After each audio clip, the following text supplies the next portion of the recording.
Kate's name in the cave at all? Was it there and crossed out, or did we just not see it? Kate's name was in the cave and crossed out, and I wish we had, that we had included a shot in which you could have seen that, but in fact it is there and it is in the cave, and it's just unfortunately in the coverage that we actually edited into the show, you don't see it on camera, but it is there, and her name is crossed out. Okay, so the lists are pretty much the same in the two, in the lighthouse and in the cave? They are, yes. So far this season has paralleled the first in a lot of ways, including which character is featured each episode. Is that something we should keep looking for? Well, I think we really wanted to go back to a season 1 vibe this season, and in doing that, it's funny, it wasn't intentional, but as we started to break the stories, that they started to fall out that way. And the more they fell out that way, as is often with the show, the more we realized we were on the right track, because we wanted the season to be sort of a mirror of the first season. Jack's cut on his neck, it seems conspicuous by one of the few things we cannot correlate to something we've seen before on the show. What should we be reading into that? Well, actually, there's a lot of things that you can't correlate to what was on the show before. I mean, on the show, Jack never had a son. So, we see that Locke has a healthy relationship with Helen. There are a lot of differences. I mean, while the characters are the same archetypes in the Flash Sideways, there are distinct differences in their lives.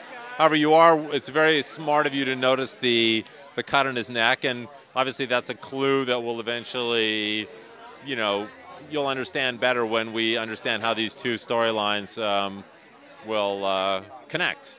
One thing I've noticed is that a lot of the storylines in the Flash Sideways kind of end up better for the characters. They kind of end up on a better path than we've seen. Is it ultimately the Flash Sideways is giving them this better chance at life? A very interesting observation again. I mean, I wouldn't want to characterize what exactly is going on in the Flash Sideways, because that would actually probably give too much away. But, I think that you're asking the right kinds of questions. I mean, I think that for the kind of more casual viewer, you can watch the Flash Sideways and they provide a narrative. But for someone like yourself, who's obviously a very fervent Lost viewer, the differences between their past lives and what's going on in the Flash Sideways should give you some hints that will, again, hopefully be satisfying when we show how the two storylines connect at the end of the season. Going towards the finale, how much prep are you putting into that, knowing what a big deal it is for the show, for the fans, for you guys? Well, every episode is really big, and I think that I just finished in Hawaii last night at 2 in the morning, episode 14. And we're shooting 15 right now, 16 is prepping, and then it'll just be the finale, 17 and 18. That's all I have left, as a director at least. So it's really about putting one foot in front of the other and just telling the story as best we can every day. So I'm not really looking at this massive pyramid that needs to get built, but just sort of excited to put it together block by block. We were hearing about almost every single season 1 character coming back, except we haven't heard about Walt. So I'm wondering if we will get, another appearance by Walt before the end. We're hoping to figure out some way to get Walt into the show. I mean, again, the problem with Malcolm David Kelly is that he's aged a lot, so it's hard because the actor doesn't quite fit into the timeline of the narrative. But we are very hoping to provide, the audience with a chance to see Walt before Lost is all said and done.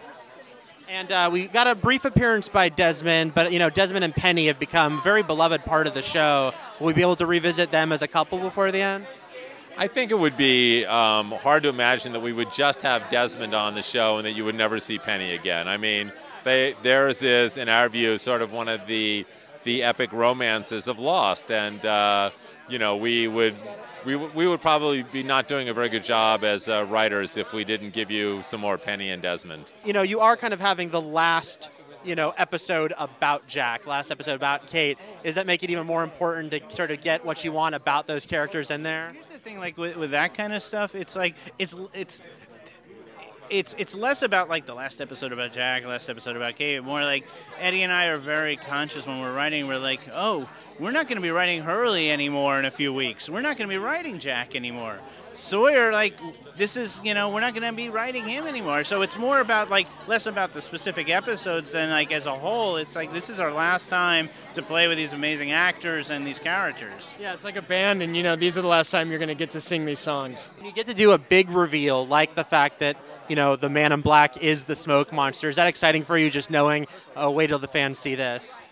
Oh, it's incredibly exciting to do things like that. I mean, one of the fun things about the final season of the show is that we get to learn all sorts of interesting stuff. We get to see, Richard Elpert over here. We get to learn more about him. We get to tell you things like, who the smoke monster is. And, it's like we've had these Christmas presents and they've been wrapped and they've been keeping them in the closet for literally years. So it's very exciting for us to actually watch these episodes play out and see how the audience reacts when they actually get big payoffs like, oh, the numbers correlate to our characters, I mean, things like that are secrets that we've sat on for a while. So it is really fun for us to, finally get to show the audience these cards that we've been holding for a long time. Is it nice for you with a character like Locke where, he's dead, but Terry O'Quinn not only gets to play the Man in Black, but also we get to see, Locke in this other version? Oh, absolutely. It's so fantastic. I mean, first of all, he's amazing.